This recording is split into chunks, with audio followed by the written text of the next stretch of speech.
Okay, നമുക്കിന്ന് ഈ vessel filter എങ്ങനെയാണ് ക്ലീൻ ചെയ്യുന്നത് നോക്കാം. ഓക്കെ, നമുക്ക് ഇതിപ്പോൾ ഇനീഷ്യൽ സ്റ്റേജിൽ ഒരു ഫിൽറ്ററിലായിരിക്കും ഇതിൻ്റെ ഒരു വാൽവ് ഫിറ്റ് ചെയ്തിട്ടുണ്ടാവുക. ഓക്കെ, ഫിൽറ്ററിൽ ഇടുമ്പോൾ മാത്രമാണ് നമുക്ക് വരുന്ന വെള്ളം ഈ ഫിൽറ്റർ വഴി ഫിൽറ്ററായിട്ട് പുറത്തേക്ക് പാസ് ചെയ്യാം. ഓക്കെ, നമുക്കിത് ക്ലീൻ ചെയ്യാനായിട്ട് ചെയ്യേണ്ടത് ആദ്യം തന്നെ നമുക്ക് ഇതിനകത്തൊരു 3 മാർക്കിംഗ് കാണാൻ പറ്റും. ഒന്ന് ഫിൽറ്റർ മോഡ്, പിന്നെ ഒന്ന് ബാക്ക് വാഷ് മോഡ്, പിന്നെ ഒന്ന് റിൻസ് മോഡ്. ഇങ്ങനെ 3 മോഡുകളാണ് ഈ ഒരു വാൽവിലുള്ളത്. ഇത് ക്ലീൻ ചെയ്യാനായിട്ട് ഫസ്റ്റ് നമ്മൾ ഈ ഫിൽറ്റർ മോഡിൽ കിടക്കുമ്പോൾ ഈ ഒരു വാൽവ് ജസ്റ്റ് ഒന്ന് പുഷ് ചെയ്തതിന് ശേഷം റൊട്ടേറ്റ് ചെയ്യുക. സെക്കൻഡിലല്ല, സെക്കൻഡിലിടണം, തേർഡിലല്ല.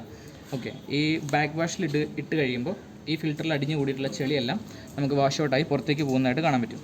ഓക്കെ, ആ പുറത്ത് പോകുന്ന വെള്ളത്തിൻ്റെ കളർ നോക്കുക. അത് ചെളിയെല്ലാം പോയി എന്ന് ഉറപ്പ് വരുന്നതിന് ശേഷം ഇത് റൊട്ടേറ്റ് ചെയ്ത് തേർഡ് റിൻസിലേക്ക് ഇടുക. റിൻസിലിട്ട് കഴിയുമ്പോൾ കുറച്ചും കൂടി വെള്ളം ഇതിനുള്ളിൽ കൂടി വാഷ് ഔട്ടായി പുറത്തേക്ക് പോകും.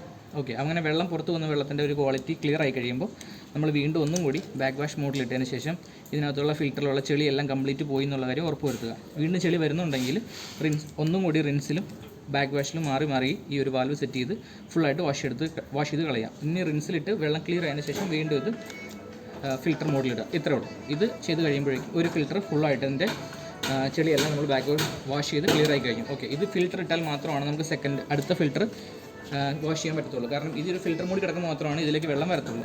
ഈ വെള്ളം ഇതിൽ വന്നു കഴിയുമ്പോൾ ഈ സെയിം പ്രൊസീജിയർ തന്നെ ഇതിന് റിപ്പീറ്റ് ചെയ്യാം. ബാക്ക് വാഷിൽ ഇടുക, അതിനുശേഷം റിൻസ് മോഡിൽ ഇടുക.